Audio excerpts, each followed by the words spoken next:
Hello and welcome to the Big Picture. The just concluded Indo-ASEAN Summit in Brunei and the East Asia Summit, which was attended by Dr. Manmohan Singh, has raised hopes of a major progress in the relationship. Ever since India adopted a conscious look east policy about 1.5 decades back, relations with ASEAN countries have been on a slow upswing. The economic cooperation between India and ASEAN has improved, with about $70 billion worth trade having been registered in 2012-13. A free trade area agreement could boost the trade further between India and ASEAN countries. Meanwhile, in the Brunei summit, the Prime Minister has indicated a strategic construct to the relationship with ASEAN countries. What would this mean in the overall strategic scenario in the region? How does India play a more significant role in ASEAN and also in the entire region? What will be the implications of all this in the future relations between India and ASEAN countries? And also how China will look at India's increasing role in ASEAN? We will discuss all this today with Veena Sikri, former Indian ambassador, Dr. Yhome, research fellow at the Observer Research Foundation, and Rahul Mishra, research assistant at the Indian Council for World Affairs. Welcome to all of you. Veena Sikri, I would like to come to you first. This summit which was held in Brunei, do you think that there has been a further progress in the relations between India and the ASEAN nations?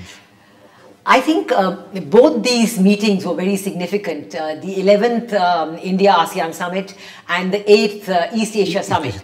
And I think that there are several reasons for this, because it brought out quite clearly the deep interest among the ASEAN countries in having India on board as a major partner. Right. I think we are all agreed that the 20th anniversary summit held in Delhi in December last year, right, which elevated the India-ASEAN partnership to a strategic level, right, that was very important. It had a very comprehensive program. Right. And ASEAN is keenly interested in India's implementation of the program. Right. I think if you see the report this year of the chairman summing up, Brunei summing up of the results of the India-ASEAN Summit, you will see how they recognize the value of the strategic partnership, the interest in human resource development. India has agreed on a recognition of degrees and teacher-student mobility, the interest in maritime cooperation, maritime navigation, maritime right, security, the interest in international cooperation, the interest in connectivity, and the interest that, the connectivity between not only India and ASEAN, but within ASEAN,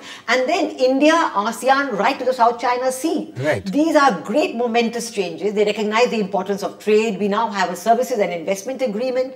So I think with all this substantial agreement, Nalanda University now being signed with the participating countries as an MOU, it's very important. But I would draw 2 points here. One is, of course, the importance of implementation. Right. And I think that while India has done a lot, for example, in information technology with our CMLV countries, Cambodia, Laos, Myanmar and Vietnam, we have given them, brought them into this IT connectivity and human resource connectivity, the Mekong-India cooperation.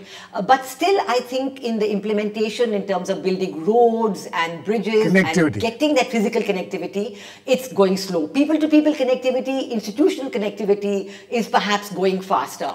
The other aspect, I think, is the important strategic aspect of right, this cooperation. Right. We have not only India-ASEAN, we have China-ASEAN, we have Australia-ASEAN, and so on. But India is one of the few countries with whom we have an India-ASEAN summit. Right. I think ASEAN welcomes India's repeated references to ASEAN centrality. Right. ASEAN, the grouping, is at the center of this relationship, and we must keep it that way. Right. We must not try in any way to weaken ASEAN. Last year, when China did not allow that ASEAN Foreign Minister statement on to go through because there was disagreement on South China Sea, right, it was seen as an attempt by China to weaken ASEAN unity, which did right, not go down well. But India has always been valued because we have recognized the centrality of ASEAN, and we are working in this direction. Okay. So India has a very good basis on which to start. Implementation must be our strong point. Okay.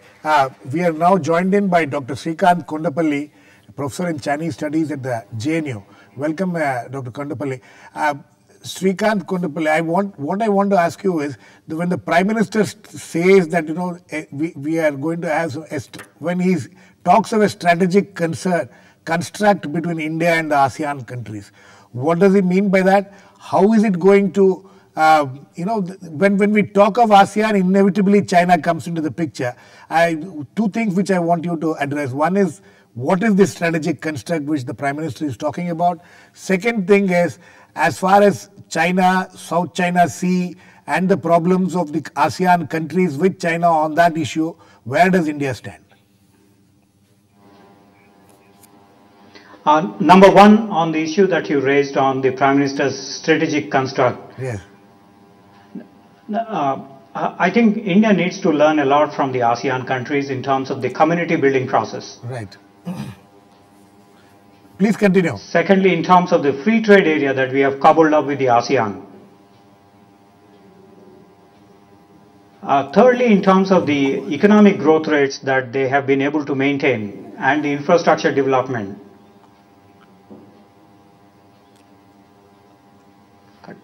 Please continue, Dr. Kondapalli. Please continue. Yes. On the second issue that you raised on the China issue, India's position is that the South China Sea dispute has to be resolved at the bilateral level. Number two, India has national interest in this region because 55% of the Indian trade is passing through. Yes. Which means that this issue has to be resolved peacefully. Not through war, not through any other means, but peaceful resolution. Right. So that's the position. But the ASEAN itself had decided that India could be a balancer to China. Absolutely. In the ASEAN region. Absolutely. For instance, the former Prime Minister of Singapore, Goh Chok Tong, had equated the India-China as two wings of the jumbo jet. Right. If one side of the jumbo jet becomes stronger, which is, say, China, then the flight will veer off and crash. Right. So he wanted India to be a balancer in the ASEAN. Right. And since there has been so much of goodwill for India in the region, I think India is proposing several initiatives, including at the Shangri-La Dialogue and the counter-piracy operations in the Malaysia, Indonesia, Singapore regions, providing security in terms of any eventuality. And these are some of the measures that India had approached the ASEAN with. Dr. Kondapalli, there has been some talk about evolving some kind of a code of conduct as far as South China Sea and the maritime disputes there are concerned. And Indonesia seems to have been playing some kind of a mediator. Do you think India can play a role as to help Indonesia as a mediator in this matter? Well, Indonesia conducts annually a conference on the South China Sea to bring in parties so that there can be a dispute resolution. Right. So when in 2002 November, China and the concerned ASEAN countries have conducted the declaration on the South China Sea, there was not much progress in terms of the declaration because that is not binding. For example, it called for kind of peace and stability in the region, but there is no way the declaration could have been recalled if any of the states, including China, if they grab any of the islands in the region. So since this is not enforceable, there has been a lot of frustration among the ASEAN countries about the Chinese role. Okay. Let me come to Dr. Yhome. See, one interesting thing about all these things, about the ASEAN-India relations, is the role of the Northeast in this whole thing. But somehow or the other, Northeast seems to be left out in all these matters. Why do you think Northeast has not been a focus as far as the relations with the ASEAN is concerned? No, I would see it slightly differently. I think initially, yes, when the locust policy was enunciated in the early 90s, certainly when in the conceptualization of the policy, Northeast as a region, right, and as far as the locust policy was concerned, it didn't conceptualize the region within the policy. Right. I think over the years there has been correction, course correction in the policy, and today you see the Northeast is seen as the bridgehead of the locust policy. Whether you talk about connectivity, for instance, the trilateral highway between India, Myanmar, and Thailand. Right. whether you talk about the institutional collaborations. India and ASEAN is setting up an capacity building center in Guwahati. Right. So I think there is this process now towards and focusing on the region as the gateway to Southeast Asia. So I think the process has begun. There are lots to be done, but I think we are in the right track to that. You're in the right track, but the fact of the matter is that all these years, there is a feeling that the Northeast, the people of Northeast, the politicians of Northeast, the people of Northeast also have not taken as much interest as they should take. Is there a problem? Yeah. In the mindset of the people there?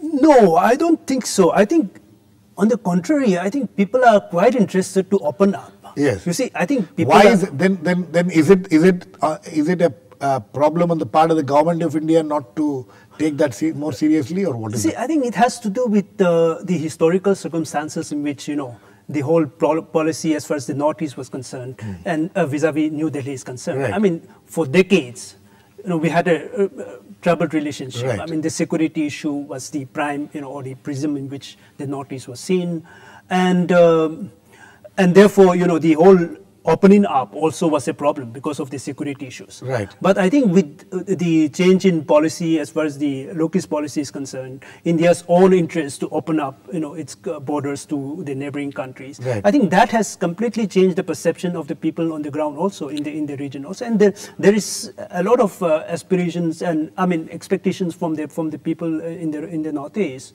to see that borders are opened up so that people can people-to-people contacts are increased, border trade, and other. So you think facilities it is on the right track, and guess so. it should improve further. Certainly, in it should years. certainly be, yes. Improve. Okay, coming to you, Rahul Mishra.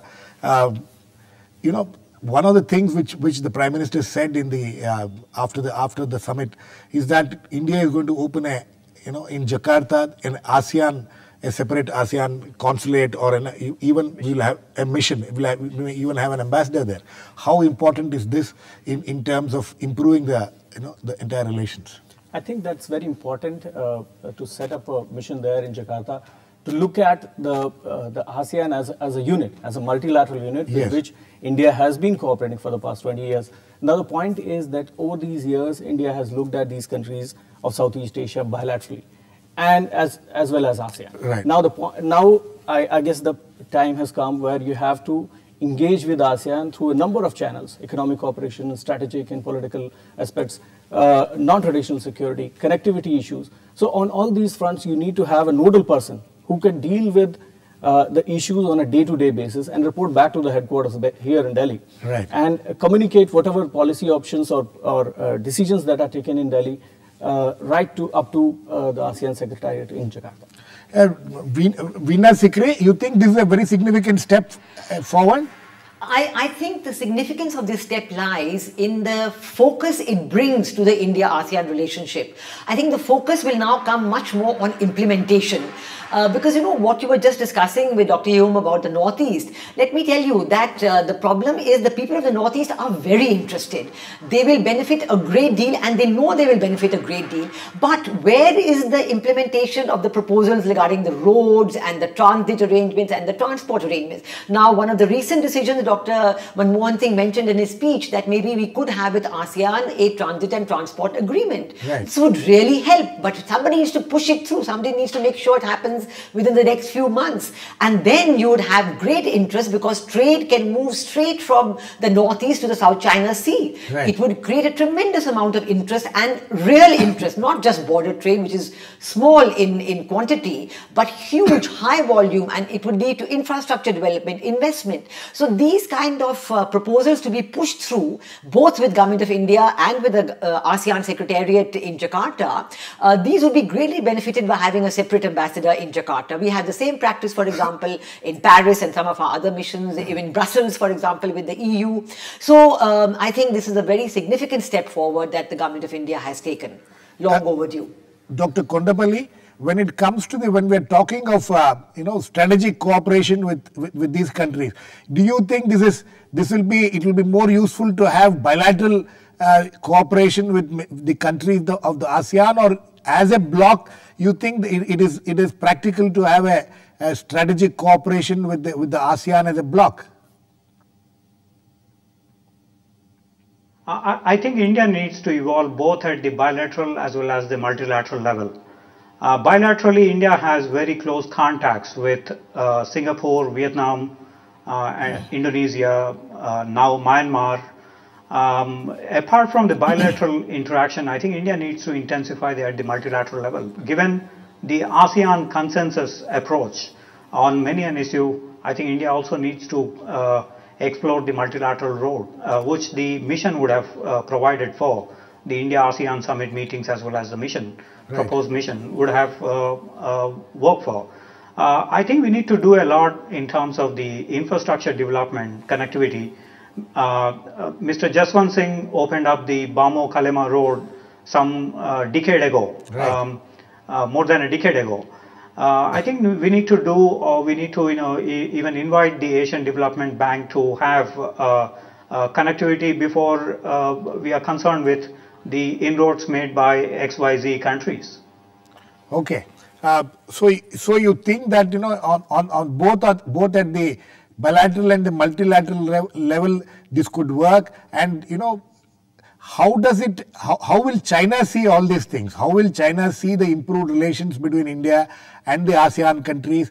Do you think as you were earlier pointing out about what the Singapore Prime Minister said, but how does China look at all these things? What is it from its point of view? Three perspectives from China. One is a moderate perspective, which indicates that if China is a part of the ASEAN process in terms of community building, in terms of the dialogue partner with ASEAN, in terms of the East Asian Summit, or the proposed China, ASEAN, Japan, Korea free trade area, and so on and so forth. If China is active in this region, India also has similar rights and perspectives. So a moderate position in China says that if China is doing this, India could also do the same to ASEAN region. Right. Number two position is that if India is doing this, this is to balance China, and so China also needs to do the balancing, a balance of power construct. A third position is actually an extreme one. They think that the look-east policy is to contain China, although there is nothing in the look-east policy which could actually contain China. In any case, in globalization, there is no way any country can contain the other country. So the extreme position is that generally the military constituents and others, they suggest that the look-east policy is a kind of containment of China. So they have ABCD policy options to counter India in the ASEAN region. Okay, Dr. Yhome, my question is what Dr. Kondapalli is talking about. When we are now talking about more defense cooperation between these countries and all that, so inevitably this will raise suspicions in the minds of China.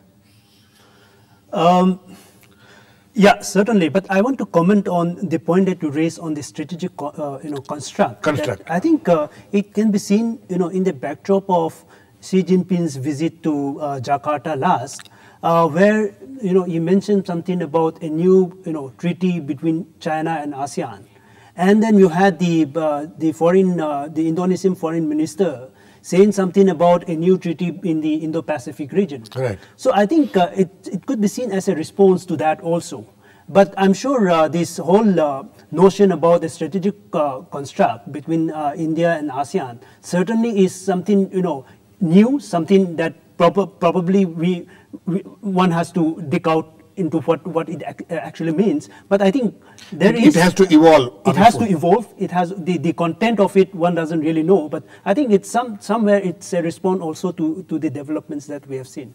Okay, but when you say that, when we're talking of strategic construct, as far as the South China Sea is concerned, that's as far as some of the ASEAN countries is concerned, Philippines, Vietnam, it's a major problem for them. The way the Chinese approach those issues. Recently, Indonesia tried to, as I said earlier, tried to mediate, and then yesterday in Brunei, the Chinese president, I think, or the prime minister, has said that these issues has to be addressed directly between the parties concerned. So there doesn't seem to be still any room for mediators to come in. Well, you see, China is always opposed to multilateral approach. Exactly, to but there were some hopes that it may be agreeing to some kind of a multilateral, evolving some kind of a code of conduct there. Yes, I mean that is in the DOC that the China and ASEAN countries agreed in 2002. Right. So the COC is part of that agreement. Right. So I think the implementation of that still remains a problem. But in the last few months, we have seen that there has been some progress between China and ASEAN in building this or establishing a code of conduct in the South China Sea. But how that will evolve, pan out, one doesn't really know. But how important is that for India in terms of its trade or in terms of even its strategic? No, you see, India has always taken the position that it wants the issues to be resolved peacefully. India is not a party to the conflict, and India has also stressed the point that it supports freedom of navigation and has to be follow the international rule of law and all this. So I think for India, how the parties involved, the claimants, resolve this issue peacefully is in India's interest, long-term interest. Yes, it is in interest. Rahul, Mishra, how they resolve is one thing. The second thing is the Prime Minister is now talking of a free trade area agreement with the ASEAN countries to boost the trade, which is now about $70 billion, and talking of $100 billion in the next few years. How practical is this hope? I think India-ASEAN, the FTA in services that has been now finalized, will help India boost its trade, because India will, through the services agreement, India will get access to the wider market in terms of services. Our KPO industries, our BPO, the banking sector, our expert lawyers will get access to the wider market. And that will also help India to get involved with the RCEP, the Regional Comprehensive Economic Partnership Program. And that eventually will lead to integrating of the regional economies and eventually benefit India in terms of trade and economic cooperation. So that, I think, is a very good initiative. Veena, Sikri, this free trade FTA with the ASEAN, how soon can we expect that to happen? Well, I think the announcement has been that the FTA in services and investment should be concluded by the end of this year, and implementation should come about soon thereafter. I think this is a very important point, because it would also bring in a lot of investment from those areas into India, particularly from Singapore, for example, from Indonesia, for example. It would encourage Indian entrepreneurs to invest in Southeast Asia, which is very important, because that is how the confidence building between the peoples of the two countries would grow enormously. Mobility of people, of professionals, doctors and lawyers and teachers and so on, this would really enhance and strengthen the people-to-people connectivity, which would really cement the friendship. I think there's a very important point I'd like to mention here, that ASEAN collectively and individually sees India as a positive ASEAN strengthening partner.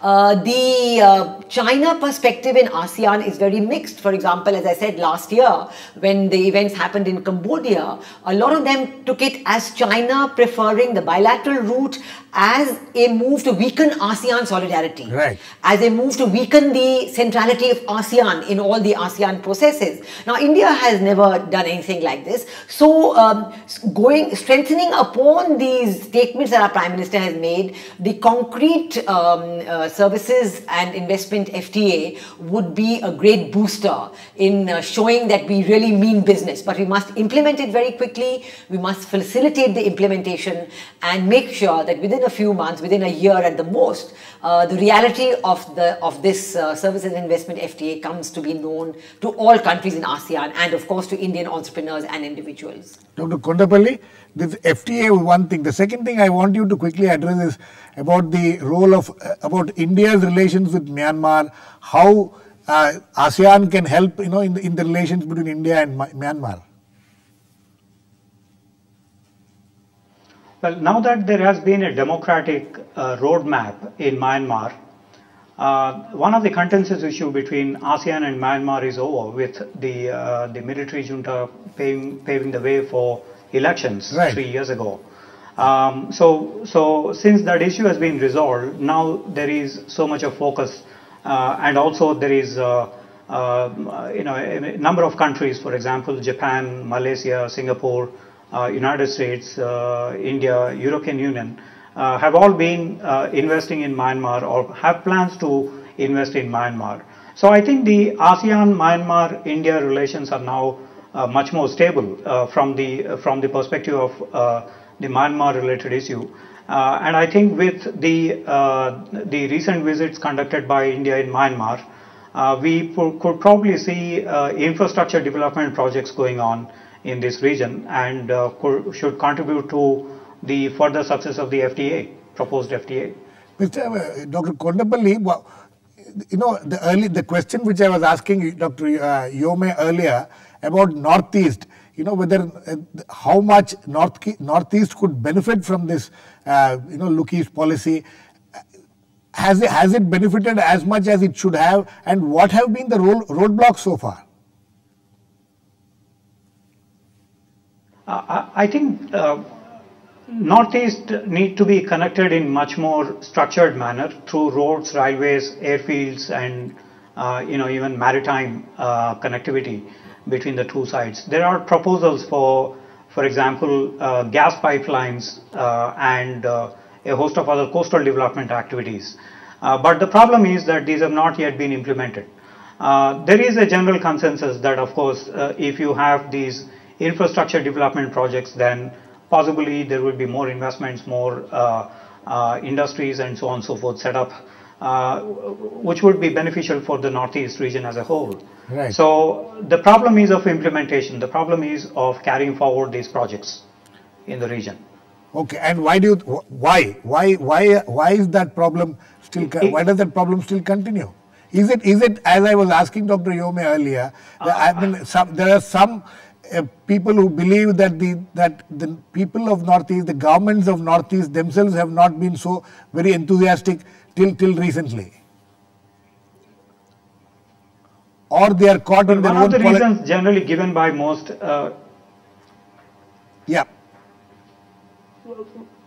Generally, the reason given by them was that if you open up, the insurgency will be enhanced. Exactly. But I think those are old bogeys which are raised again and again. There is also a concern raised that smuggling of drugs and so on and so forth would increase with infrastructure development projects and so on. But I think as the other countries, say European Union or ASEAN had indicated, infrastructure development projects will have a direct impact in terms of the living standards. Right. So I think we need to go ahead with this and have more such projects in this region between Northeast and Myanmar. Okay. If British Indian times had explored those, the Hump Road, the Stillwell Road, the airfield construction during the 1940s. Why not now? I think we can do a similar thing or even do better with the latest technologies in this region. So I think that's the most important thing right now. Okay. I think we're completely run out of time. On that note, we need to end. The fact is that India and ASEAN relations are on the upswing. There are several other things which we can look forward to in the coming months and years. Thanks to all my guests, Veena Sikri, Dr. Srikanth Kondapalli, Dr. Yhome, and Rahul Mishra. Please keep watching. We'll come back with another issue on the big picture, same time on Monday. Meanwhile, have a great weekend.